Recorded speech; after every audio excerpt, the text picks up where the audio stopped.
বিশ্ব মুসলিমদের কাছে আমাদের দাবি, আমাদের আহ্বান, আজকে শুধু বাংলাদেশে নয়, বাংলাদেশের প্রতিটি সংগঠন, প্রতিটি সংস্থা, প্রতিটি রাজনৈতিক দল সবাই আজকে মাঠে নেমেছে এবং সারা দুনিয়ায় আজকে ইহুদিদের বিরুদ্ধে ঐক্যবদ্ধ কোন দল নাই, মত নাই।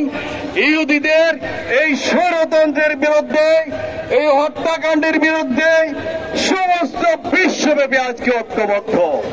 অতএব অতি দ্রুত সময়ের মধ্যে আমরা ট্রাম্পকে হুঁশিয়ার করতে দিতে চাই, তোমার যে ফর্মুলা নিয়ে তুমি এগোচ্ছ, অল্প দিনের মধ্যে তুমি দেখতে পাবে তোমার সেই গাজা প্রাঞ্জলি শট হয়ে যাবে। আমরা সারা বিশ্ব মুসলমানরা, সারা দুনিয়া থেকে আমরা প্রস্তুত আছি, যে কোনো সময় যখন গাজা অবরোধের ডাক আসবে সারা দুনিয়া থেকে আমরা ঝাঁপিয়ে পড়বো ইনশাআল্লাহ গাজায়।